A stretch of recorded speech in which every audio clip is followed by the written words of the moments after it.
62 бөлүм. Сион үчүн ун чукпай калбайм. Иерусалим үчүн басылып калбайм.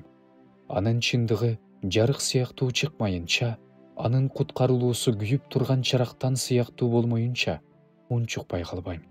Басылып калбайм. Ошондо элдер сенин чындыгыңды, бүт падышалар сенин даңкыңды көрүшөт. Сени Теңирдин оозунан чыккан жаңы ысым менен аташат.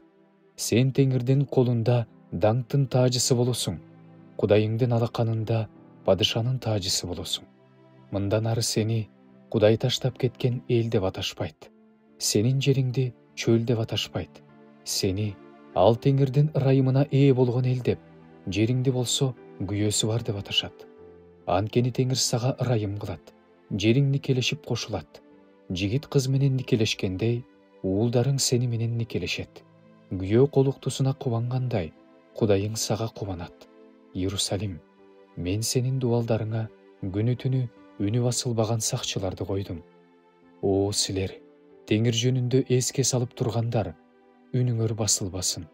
Теңир Иерусалимди калыбына келтирмейинче, Иерусалимди жер жүзүндө даңктуу кылмайынча, анын алдында үнүңөр басылбасын. Теңир өзүнүн оң колу менен, өзүнүн күчтүү каруу булчуңу менен ант берди. Мындан ары душмандарыңа эгиниңди жем кылбайм. Жат элдин уулдары сенин мээнеттенип тапкан шарабыңдан ичпейт. Бирок эгин жыйнагандарынан жеп, Теңирди даңкташат. Жүзүм тергендер менин ыйык чайымдын короосунда шарап ичишет. Өткүлө, дарбаза аркылуу өткүлө, элге жол даярдагыла. Тегиздегиле, жолду тегиздегиле, таштарды алып салгыла, элдер үчүн туу көтөргүлө. Теңир жер кыйырына чейин жар салып жатат. Сиондун кызына сенин куткаруучуң келе жатат. Анын сыйлыгы өзү менен, анын жазасы өзүнүн алдында деп айткыла. Аларды ыйык эл, Теңирдин куткарылган эли деп аташат.